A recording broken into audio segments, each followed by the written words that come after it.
Hi everyone, welcome to analysis compilation number 37. Let's watch this clip through first.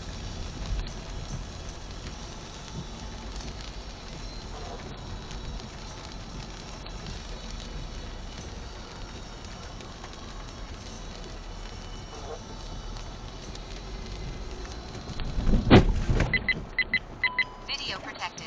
Did my viewer have enough time to sort that one out? We'll see in a minute.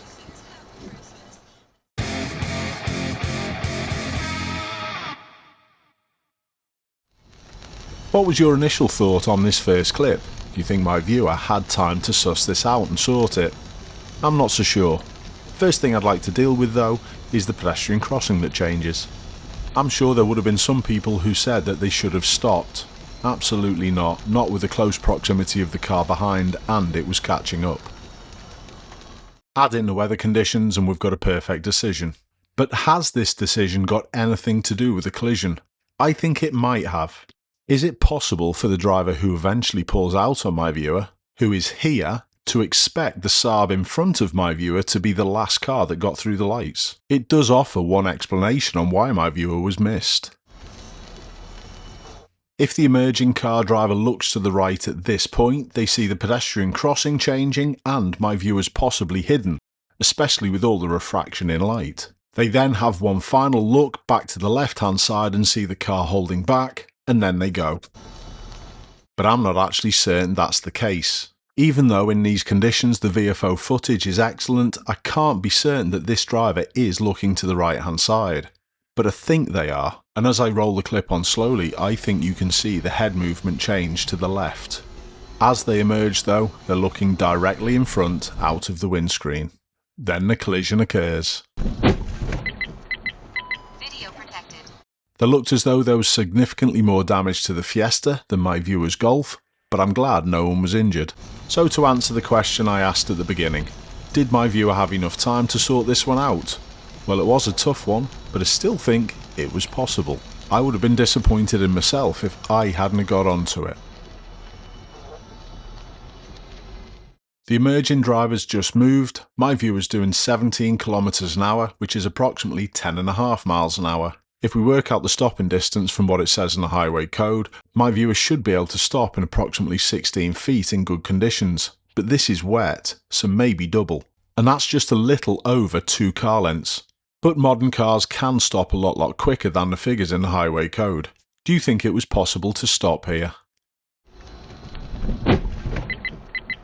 Video protected. My viewer was super close to sorting it. A good effort. I'm going to stay with this crash Fiesta for today's car vertical report. It scores an impressive 91 out of 100, even though the report instantly shows it's been damaged. And you can even check the score breakdown, which shows you even more detail of why it was given this score. The report also showed that it's actually been damaged twice. Once in the October of 2025 and then again in the November, which ties up perfectly with the date that we can see in the bottom right hand corner. The financial and legal status check comes back all green, but interestingly, it's past an MOT, and this date shows it's happened after this collision. It's back on the road, which means someone might be looking to buy it. All you need to do is put the reg or VIN number into the Car Vertical website and you'll be sent a report within about 40 seconds. And this will help you find out whether your car's got a hidden history. By using the code Ashley or the links in the description, you can save yourself 20% on checking out one car. But don't leave any car unchecked. Checking more than one, you're going to save 50%. Thanks Car Vertical.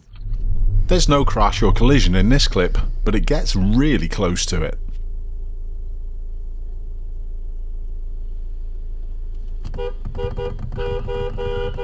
My viewer did a great job with the horn to try and prevent the situation. But let's delve a little deeper to find out why it happened in the first place. The people crossing the road have probably conned this driver to the left-hand side that there's not going to be anyone coming.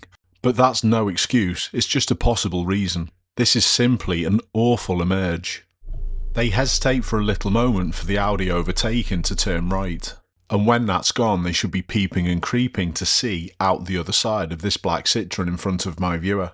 Some will say that the driver of the blue Skoda is not at fault. They wouldn't be from an insurance standpoint, however, that doesn't mean they did a good job.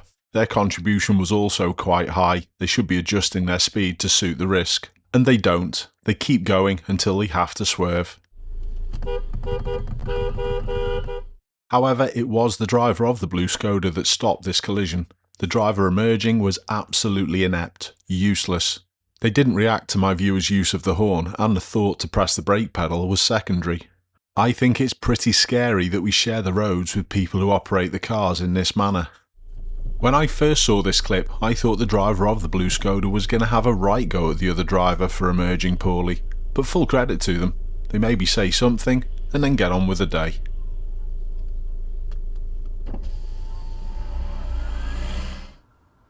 This is a really unusual one. We'll watch it through first. Keep an eye on the Vauxhall in front and the blue Audi that comes past and tries to use the space in front of my viewer.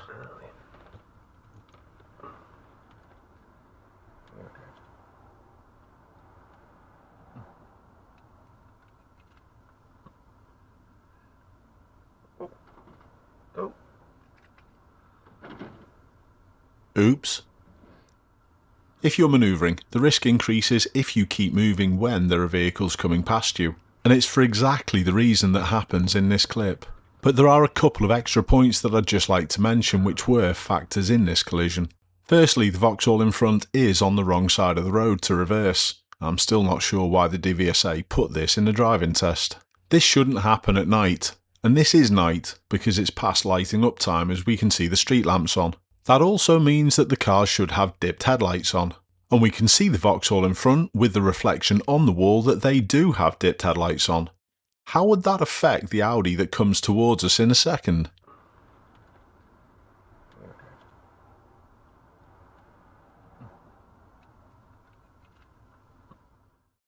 By the time we get to this point, the Vauxhall's only reversed a little bit. The reverse light has not been visible to the Audi, and the dazzle from the headlights could have interfered with that perception of movement. I don't think the Audi's parking here either. I think they're just using the space to deal with the meeting situation on this road. The lack of observation combined with moving when there could be other vehicles around and the other factors I've mentioned contributed towards this collision. However, there's just an extra little thought for you to ponder over. Do you think the driver of the Vauxhall thought the Audi was parking in this space? And was the reverse back to say, I'm here first? Interesting one. Let me know what you think. Way by starting under the guise of faith. There was no collision with that one, but that noise must have been some unsecure load. My expert analysis with this clip is, BMW driver, be careful.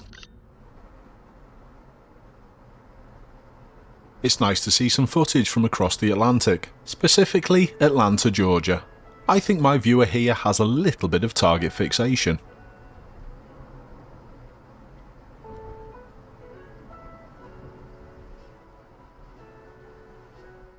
My viewer ends up turning left here, and you can probably already guess which car we're going to have a problem with. Knowing those two pieces of information make my viewer's reaction quite strange.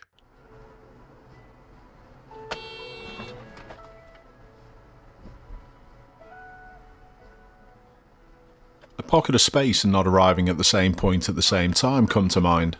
Was my viewer turning left, or were they forced over the solid line and decided to go that way anyway? In any case, the emerge was terrible. The other vehicle went straight into lane 2 when lane 1 was free. Thanks for pressing save and sending in. I'm sure many people can learn little bits from your clip. To finish, we've got another collision where mirror work and all-round general awareness may have helped you not collide with this other vehicle.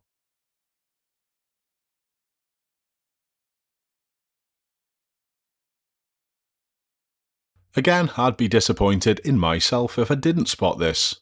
Would you do the same, or would you just be pointing the finger of blame? Keep safe everyone, I'll see you soon.